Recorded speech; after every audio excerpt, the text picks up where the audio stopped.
Friends, अस्सलाम वालेकुम। कल हमने ब्राज़ील का आबी निज़ाम देखा, क्योंकि हमारे सबक का जो अगला पार्ट है, पहले हमने देख लिया था तबई साहब, अगला पार्ट जो है वो है आबी निज़ाम, है ना।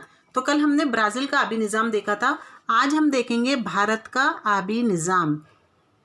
आबी निज़ाम का हमने कल मतलब भी समझ लिया था, सभी को समझ में आ गया होगा कि आबी निज़ाम यानी क्या। आबी निज़ाम ये काय से वाबस्ता दिखाई दे रहा है, काय से जुड़ा हुआ है, दरियाओं से, है ना। तो सिर्फ एक दरिया नहीं बल्कि अहम दरिया और साथ में माविन दरिया, इन दरियाओं के ज़रिए पानी का निज़ाम यानी आबी निज़ाम। तो अब हम पढ़ेंगे भारत का आबी निज़ाम। मुंबा के लिहाज से भारत के दरियाओं को दो हिस्सों में तकसीम किया गया है। मुंबा मतलब जहाँ से दरिया निकलता है, इससे पहले भी हमने देख लिया कि मुंबा यानी जहाँ से दरिया निकलता है, दरिया के निकलने का मुकाम। एक बार हम और देख लेंगे।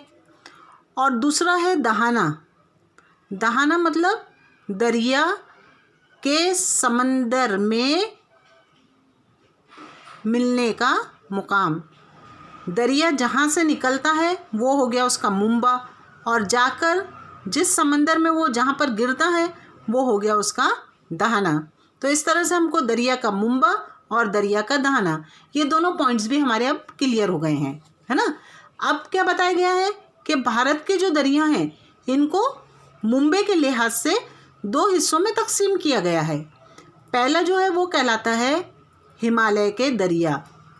अब ये समझ लो कि हिमालय कितना बड़ा पहाड़ी सिलसिला है कि उसको ख़ास अहमियत हासिल है, और वहाँ से निकलने वाले दरियाओं को भी ख़ास अहमियत हासिल है। वैसे ही एक और है जहाँ से दरिया निकलते हैं वो कहलाते हैं जजीरा नुमा के दरिया यानी सतह मुर्तफ़ाई दरिया।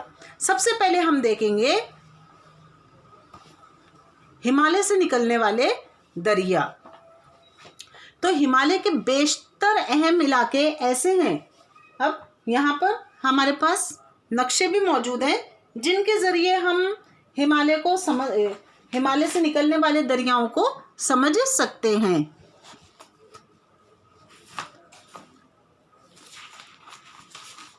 ये देखो, है ना। तो हिमालय से निकलने वाले दरियाओं में क्या बताया गया है कि हिमालय के बेशतर अहम दरिया मुख्तलिफ बर्फानी दरियाओं से निकलते हैं। हिमालय एक ऐसा इलाका है जो कि बर्फपोश इलाका है। हमने देख लिया था कि हिमालय किस तरह से शुमाल मगरिब से लेके शुमाल मशरिक तक फैला हुआ है ना, और सिलसिलेवार इसकी पहाड़ियाँ मौजूद हैं। अब इसमें यह भी देखा था हमने कि हिमालय की कुछ चोटियाँ ऐसी भी हैं जो 6000 मीटर या 8000 मीटर तक बुलंद हैं। यानी जैसे जैसे हम बुलंदी पर जाते हैं तो दर्जे हरारत कम होता जाता है। इसीलिए जब हम हिमालय पर पहुंचेंगे तो हम देखेंगे कि हिमालय के जो पहाड़ी सिलसिले हैं वो बर्फ़ से ढके हुए हैं, यानी बर्फ़ानी इलाके हिमालय में दिखाई देते हैं। तो हिमालय के बहुत सारे दरिया ऐसे हैं जो कि हिमालय के बर्फ़ानी इलाकों से निकलते हैं, जहाँ पर झीलें भी मौजूद हैं। तो ये पूरे इलाकों से निकलने वाले दरिया हिमालय से निकलने वाले दरिया कहलाते हैं। अब यहाँ पर बहुत सारे दरिया हैं। दरियाए गंगा है, दरियाए जमुना है, इसके अलावा दरियाए गंगा के माविन दरिया हैं, उसके अलावा दरियाए जमुना के भी माविन दरिया हैं। तो दरियाए गंगा, दरियाए जमुना, या फिर उसके अलावा दरियाए सिंध, दरियाए सतलज, चिनाब, ऐसे बहुत सारे दरिया हैं। तो पहले हम पढ़ रहे हैं हिमालय से निकलने वाले दरियाओं में दरियाए गंगा। अब हम यहाँ पे नक्शे में भी देख सकते हैं। ये देखो, ये पूरा हिमालय का इलाका है, और उसके बाद ये जो नीला रंग दिखाई दे रहा है ये है दरिया, है ना। तो यहाँ पर एक अहम दरिया दिख रही है, यहाँ पे गंगोत्री का मुकाम है जहाँ से दरिया गंगा निकलता है। ये देखो, यहाँ पे दरिया गंगा, इसमें इसका माविन दरिया गोमती आके मिल गया। वैसे ही इसमें शारदा, घाघरा, गंडक, कोसी, ये जितने भी दरिया हैं ये तमाम दरिया दरियाए गंगा के माविन दरिया हैं जो कि हिमालय के दामन से निकलते हैं। वैसे ही यमुनोत्री या जमुनोत्री भी कहा जाता है, यहाँ से एक और दरिया निकल रहा है जिसे दरिया जमुना कहते हैं। ये भी दरिया हिमालय के बर्फानी इलाके से निकलता है और मैदानी इलाके में आके एक जगह पर दरियाए गंगा और दरियाए जमुना दोनों भी मिल जाते हैं। इलाहाबाद के पास दोनों का दुआबा है, यानी दोनों का संगम होता है, और यहाँ पर ही दरियाए गंगा में दरियाए जुनूब से भी दरिया आके मिल रहे हैं, जिसमें दरियाए शोन है जो कि दरियाए गंगा का माविन दरिया है। फिर केन, बेटवा, सिंध, चंबल, ये सब दरियाए जमुना के माविन दरिया हैं। तो ये तमाम दरिया बहते हुए दरियाए गंगा में मिलते हैं और दरियाए गंगा की पानी की सतह जो है वो बढ़ती चली जाती है और इस तरह से दरिया अपने मुंबई से निकलकर, यानी गंगोत्री जो कि हिमालय के दामन में बसा हुआ है, यहाँ से निकलकर शुमाली मैदानी इलाके का जो ढलानी हिस्सा है जहाँ पर के बहरे बंगाल का इलाका है, यहाँ पर बहते हुए बहरे बंगाल में गिर जाता है। तो ये हो गया हिमालय से निकलने वाले दरिया। अब इसी को हम और भी अच्छी तरीके से समझ लेंगे। तो हिमालय से जितने भी दरिया निकल रहे हैं जो हमने देखा है कि दरियाए गंगा, ये यहाँ से दरियाए गंगा निकल रहा है, ये ऐसा बहते हुए समंदर में गिरता है। फिर दरियाए जमुना भी यहीं से निकलता है पास से ही, तो दरियाए गंगा, दरियाए जमुना, फिर ये बहते हुए दोनों भी इलाहाबाद के मुकाम पर मिल जाते हैं। यहाँ से शोन, यहाँ से और भी दीगर दरिया जिसमें दरियाए चंबल है, बेटवा है, केन है। ऊपर से दरियाए भी हमने देखा कि दरियाए शारदा, कोसी, गंडक। तो अब ये हमको जगह जो है ये पता चल गई। यहाँ पर एक झील है जिसका नाम है मानसरोवर झील, एक और झील है जिसका नाम है रॉक्स झील, और ये पूरा इलाका जो है ये कैसा है, बर्फानी इलाका है। तो दरियाए गंगा जो कि हिमालय के बर्फानी इलाके से निकलता है, इस दरिया में पानी बहुत ज़्यादा होता है क्योंकि ये एक बहुत बड़े इलाके से होता हुआ बहरे बंगाल में गिरता है। अब जिन इलाकों से ये होता हुआ बहता है उसमें और भी बहुत सारे माविन दरिया आकर मिलते चले जाते हैं। यहाँ पर हमने देख लिया एक बहुत बड़े इलाके से होता हुआ दरिया गंगा बह रहा है, इसमें और भी बहुत सारे माविन दरिया आकर मिलते हैं जिसके वजह से इसमें पानी की सतह बहुत ज़्यादा हो जाती है। तो बारिश के मौसम में इन दरियाओं में तो पानी रहता ही है क्योंकि हिमालय एक ऐसा पहाड़ी सिलसिला है जो कि शुमाली इलाके में बारिश होने में मददगार साबित होता है। तो इन इलाकों में बहने वाले दरिया मौसम 12 में, यानी बारिश के मौसम में, बारिश के पानी की वजह से लबरेज होते हैं। लेकिन जैसे ही गर्मी पड़ती है, तो गर्मी में क्या होता है हमें पता है, जैसी गर्मी पड़ेगी तो पानी की सतह जो है वो कम हो जाती है। लेकिन हिमालय से निकलने वाले दरियाओं का पानी जो है वो कम नहीं होता। क्यों कम नहीं होता?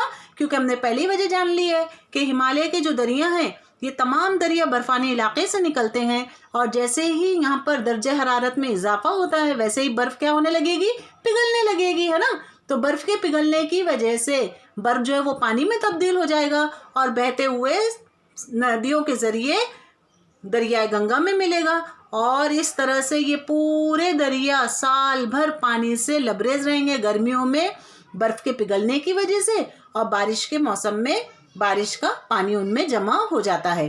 तो अब क्या होता है बेटा कि जैसे ही बारिश का मौसम शुरू होता है इन दरियाओं में पानी की सतह बहुत ज़्यादा हो जाती है और पानी की सतह होने की वजह से जहाँ पर इनका नशेबी इलाका है, यानी हम अक्सर सुनते हैं कि बिहार का इलाका है या मगरिबी बंगाल का इलाका है, यहाँ पर बिहार है, मगरिबी बंगाल है, ये वाला इलाका जो है यहाँ पर अक्सर व बेशतर बारिश के मौसम में सैलाब आते ही हैं। यहाँ पर सैलाब आने की वजह ही यही है कि ये दरिया साल भर बहते हैं। कौन से दरिया?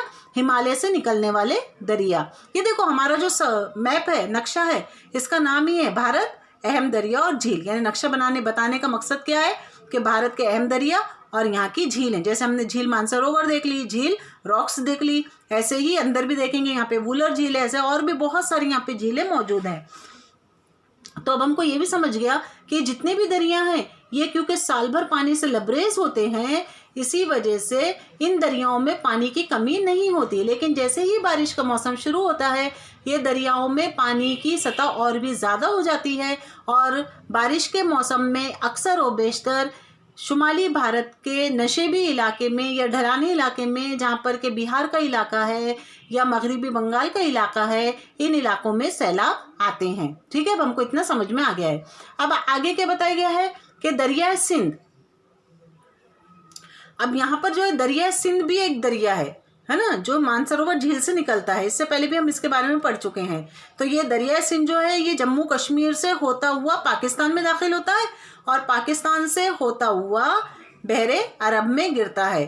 तो हिमालय से निकलने वाले दरियाओं को भी हम दो हिस्सों में तकसीम कर सकते हैं। अभी हमने यहाँ पे शुरुआत कहाँ से की थी कि भारत का आबी निज़ाम, जिसमें हमने दो तरह के दरिया देखे, एक हिमालय से निकलने वाले दरिया और एक जजीरा नुमा के दरिया। अब यहाँ पर हमारा ये पॉइंट क्लियर हो गया कि हिमालय से निकलने वाले दरियाओं को भी हम दो हिस्सों में तकसीम कर सकते हैं, यानी कि गंगा के दरिया और सिंध के दरिया, यानी गंगा का आबी निज़ाम और सिंध का आबी निज़ाम। इस तरह दो अलग अलग हिस्सों में इसे तकसीम किया जा सकता है। ये यहाँ पर हमको ये दरिया सिंध भी दिख रहा है ना। उसके बाद यहाँ पर हमको और भी नीली लाइनें दिखाई दे रही हैं। नीली लाइनें क्या है? दरियाए सिंध के माविन दरिया, जिसमें झेलम है, चिनाब है, रावी है, ब्यास है और सतलज है। इन 5 दरियाओं की वजह से ही अब ये पांचों भी दरिया क्योंकि पंजाब से होते हुए आगे की तरफ बढ़ रहे हैं और दरिया सिंध में जाके मिलते हैं, इसीलिए ये पांचों भी दरिया क्योंकि जिस इलाके में बहते हैं उस इलाके को पंजाब के नाम से जाना जाता है, जो कि हमारे मुल्क की एक अहम रियासत है। और इस रियासत की क्या खूबी है कि इस रियासत में पानी की कमी नहीं है। दूसरी बात यह है कि यहाँ की जो ज़मीनें इंतहाई ज़रख़ेज़ है, जिसका इस्तेमाल ज़राअत के लिए किया जा सकता है। अब उसी चीज़ को बेटा हम यहाँ पे इंग्लिश के उसमें भी देख सकते हैं ना। ये यहाँ पर हमको बहुत सारे अलग अलग दरिया जो हैं, वही तमाम दरिया जो हैं हमको यहाँ पर भी दिखाई दे रहे हैं। तो हम पढ़े थे दरियाए सिंध के बारे में कि दरियाए सिंध और उसके माविन दरिया, जिसमें कि झेलम है, चिनाब है, रावी है, ब्यास है और सतलज है। ये तमाम दरिया ऐसे हैं जो कि मगरिबी हिमालय में यानी जम्मू कश्मीर से बहते हैं। ये हम पढ़ चुके हैं अभी। और ये तमाम दरिया जो हैं ये एक बहुत बड़ी हद तक एक दूसरे के मुतवाज़ी हैं, यानी एक साथ पैरेलल एक साथ जो है ये दरिया बहते हुए आगे की तरफ बढ़ते हैं। दरिया सिंध जो कि मानसरोवर झील से निकलता है, ये भी भारत का एक बहुत बड़ा दरिया है और ये मगरिबी सिमत में बहता है। सतलज और उसके माविन दरियाओं की सैलाबी मिट्टी से भारत के पंजाब इलाके में मैदानी इलाका तैयार हुआ है। अब हमने इससे पहले भी जब हम भारत का मैदानी इलाका देख रहे थे उसमें भी हमने देखा था कि इधर का जो हिस्सा है मगरिबी मैदान, उसको हम पंजाब और हरियाणा का मैदानी इलाका भी कह रहे थे, है ना, क्योंकि इस इलाके में 5 दरिया आकर मिल रहे हैं। इन दरियाओं की वजह से यहाँ पे पानी का ज़ख़ीरा वाफ़िर मिक़दार में है। इसके अलावा यहाँ पर बड़े पैमाने पर तलछट का इज्तिमा हुआ है, जिसकी वजह से यहाँ पे मैदानी इलाका वजूद में आया है। तो ये जो पंजाब का इलाका है, इस पंजाब के इलाके में मिट्टी इंतहाई ज़रख़ेज़ है। अब इंतहाई ज़रख़ेज़ होने की वजह से यहाँ पे बहुत बड़े पैमाने पर ज़राअत की जाती है, जिसमें कि गेहूँ के साथ साथ चावल की फसल भी उगाई जाती है। अब चावल एक ऐसी फसल है जो कि सिर्फ ऐसे इलाकों में उगाई जाती है जहाँ पर बहुत बड़े पैमाने पर पानी की दस्तयाबी होती है या ज़रख़ेज़ मिट्टी मिलती है, यानी तलछटी मिट्टी का इलाका। ज़्यादातर हमने पढ़ा है अभी तक, है ना, कि चावल जो है वो साहिली इलाके में ही उगाए जाते हैं, क्योंकि साहिली इलाकों की जो मिट्टी है कैसी है, तलछटी मिट्टी है या दलदली मिट्टी है, या फिर उसको हम ज़रख़ेज़ मिट्टी कहेंगे, क्योंकि सबसे ज़्यादा जो ज़रख़ेज़ी है वो साहिली इलाकों में दरिया बहते हुए लाते हैं।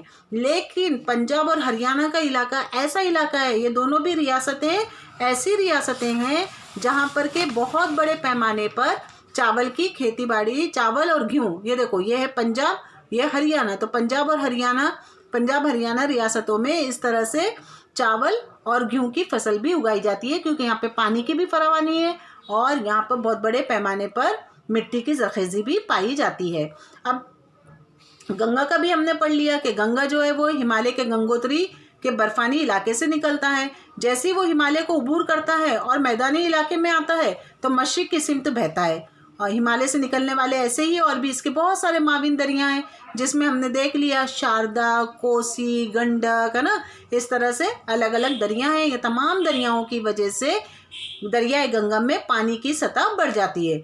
और जमनोत्री के मुकाम से एक और दरिया निकल रहा, गंगा जो है वो गंगोत्री के मुकाम से। गंगा को हम कहाँ कहेंगे? गंगोत्री के मुकाम से। वैसे ही यहीं से एक और दरिया निकल रहा है जिसका नाम है जमनोत्री। ये कहलाता है दरियाए जमुना, ये कहलाएगा दरियाए गंगा। तो इन दरियाओं की वजह से पानी की सतह में बेइंतहा इजाफा होता है।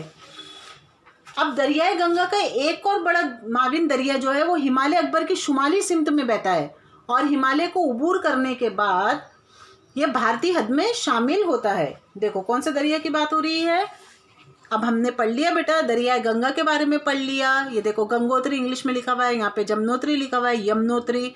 यहाँ पर हमने दरियाए सिंध भी देख लिया जिसको इंग्लिश में इंडस रिवर कहा जाता है ना।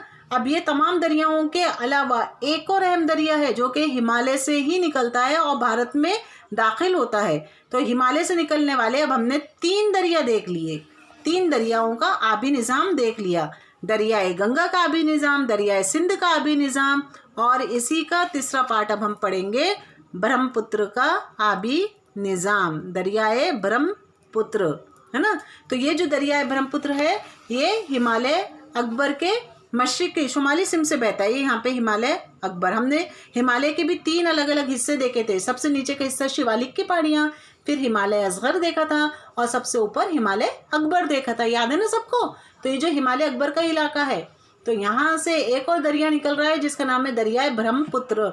अब ये दरिया जब ये आगे की तरफ बढ़ता है, यहाँ पे तिब्बत है ना। तो ये जब दरिया तिब्बत में बहता है तो उसे सांगपू कहा जाता है। क्या नाम है उसका? सांगपू। जब वो अरुणाचल प्रदेश में आता है तो उसे दिहांग कहते हैं, और जब वो आसाम में दाखिल होता है तो उसे ब्रह्मपुत्र कहते हैं। मतलब बेटा एक ही दरिया है लेकिन उसके 3 अलग अलग नाम हैं। तिब्बत में उसे सांगपू कहते हैं, अरुणाचल प्रदेश में उसे दिहांग कहा जाता है, और जब वो आसाम में दाखिल होता है तो उसे ब्रह्मपुत्र के नाम से जाना जाता है। अब ये जो दरिया है ये भी एक बहुत लंबे इलाके से होता हुआ भारत में दाखिल होता है, जिसकी वजह से इसके भी बहुत सारे माविन दरिया हैं। इन माविन दरियाओं की वजह से दरियाए ब्रह्मपुत्र में पानी की सतह बढ़ जाती है। जब ये अरुणाचल प्रदेश से आसाम में दाखिल होता है उसके बाद वो बांग्लादेश की तरफ बढ़ता है, और बांग्लादेश में दरियाए गंगा से मिलता है, जिसके सबब दरियाए गंगा और दरियाए ब्रह्मपुत्र दोनों में भी पानी की सतह बहुत ज़्यादा हो जाती है। उनके साथ बहकर लाए हुई तलछट की वजह से एक मुसल्लसी या फिर जिसको हम कहेंगे कि डेल्टाई इलाका वजूद में आता है। इसी डेल्टाई इलाके को यहाँ पर एक और दरिया है जिसका नाम है दरियाए मेघना। तो दरियाए मेघना, दरियाए गंगा और दरियाए ब्रह्मपुत्र, इन तीनों दरियाओं की वजह से यहाँ पर तलछट की इज्तिमाकारी बहुत बड़े पैमाने पर होती है, और उससे जो डेल्टाई इलाका वजूद में आता है उसे हम कहते हैं सुंदरबन डेल्टाई इलाका। तो इस तरह से यहाँ पर सुंदरबन का डेल्टाई इलाका वजूद में आता है। कैसा देखा हमने? ये हमने पढ़ लिया, दरियाए गंगा के बारे में पढ़ लिया, दरियाए सिंध के बारे में भी हमने पढ़ लिया, ब्रह्मपुत्र के बारे में हमने क्या देखा कि दरियाए ब्रह्मपुत्र, इसको मैप में देख लेंगे, ये यहाँ से निकल रहा दरियाए ब्रह्मपुत्र, उसके बाद यहाँ से होते हुए ये तिब्बत का इलाका है, यहाँ पर इसे क्या कह रहे हैं? सांगपू, है ना। अब ये कितना लंबा हिस्सा बहते हुए कहाँ पर आ रहा? अरुणाचल प्रदेश में। ये अरुणाचल प्रदेश रियासत है ना। तो यहाँ पर बह रहा है। अब जैसे यहाँ पर आए तो यहाँ पे इसके माविन दरिया आकर मिल गए, फिर ये यहाँ से होते हुए आसाम, अब ये आसाम है, आसाम में आया, आसाम से होते हुए अब कहाँ गिर रहा है? ये कहाँ गिर रहा है? दरियाए बहरे बंगाल में, यानी जहाँ पर के बांग्लादेश का इलाका है। तो ये यहाँ पर आके गिरता है और यहाँ पे डेल्टाई इलाका बनता है। इस डेल्टाई इलाके को क्या कहा जाता है? सुंदरबन डेल्टाई इलाका। समझा? यहाँ पे क्योंकि क्या हो रहा है, यहाँ पे इज्तिमाकारी बहुत बड़े पैमाने पर हो रही है, उसकी वजह से यहाँ पर बहने की वजह से ऐसा डेल्टाई इलाका जो है वजूद में आता है। अब ये पूरा इलाका जो है इंतहाई तलछट मिट्टी का इलाका होता है, यहाँ पे बहुत बड़े पैमाने पर पानी मौजूद है। इसके अलावा यहाँ की मिट्टी ज़रख़ेज़ है, इसीलिए यहाँ पर एक जंगल भी पाया जाता है जिसको सुंदरबन जंगल भी कहते हैं।